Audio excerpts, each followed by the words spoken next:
നിങ്ങളുടെ ഇഷ്ട പരമ്പരകൾ എക്സ്ക്ലൂസീവായി സൺ നെക്സ്റ്റ് ആപ്പിലൂടെ തികച്ചും ഫ്രീ ആയി ഇപ്പോഴേ ആപ്പ് ഡൗൺലോഡ് ചെയ്യൂ.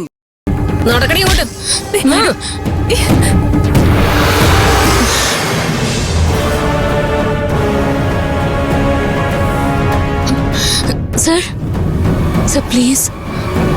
എനിക്കൊന്നും ചെയ്യാൻ പറ്റില്ല മോളെ. നമ്മൾ സാധാരണ ഇങ്ങനെ ഒരു കേസിൽ ഒരാളെ പിടിച്ചാൽ ഇങ്ങനെയൊക്കെ തന്നെയല്ലേ കൈകാര്യം ചെയ്യാറ്.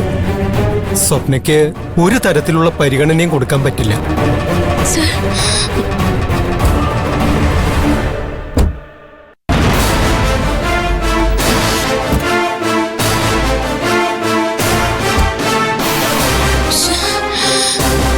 ഒന്ന് വേഗം വരാമോ മാഡം? റവിയെ സ്റ്റേഷനിൽ എത്തിക്കാനുള്ളതാ. താനാ വണ്ടി എടുത്തോണ്ടോ?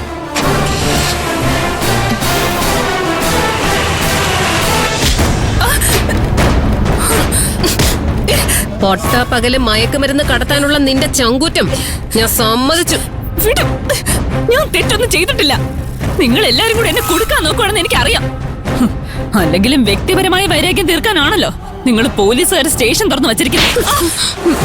പോക്രത്തരം പറയുന്നോടി നിന്നെ ഞാൻ. Madam please.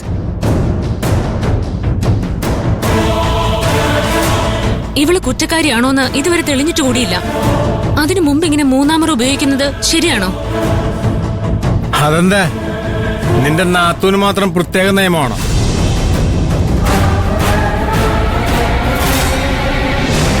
സഞ്ജുവിനെയും ശാലിനിയും ഒക്കെ ഈ സ്റ്റേഷനിൽ വെച്ചല്ലേ നീ തല്ലിച്ചതച്ചത്? അന്നൊന്നും ഈ റൂൾസ് നിനക്ക് ഓർമ്മയുണ്ടായില്ലല്ലോ. ഇങ്ങനെയുള്ള കേസിലെ പ്രതികളെ കയ്യിൽ കിട്ടുമ്പോ നല്ല രീതിയിൽ പെരുമാറിയില്ലെങ്കിൽ വീണ്ടും വീണ്ടും കുറ്റം ചെയ്യാൻ തോന്നും. നല്ല ഇടിവെച്ച് കൊടുത്താ ഇനി കുറ്റം ചെയ്യുന്നതിന് മുൻപ് ഈ തല്ല് കിട്ടിയത് ഓർമ്മ വരും.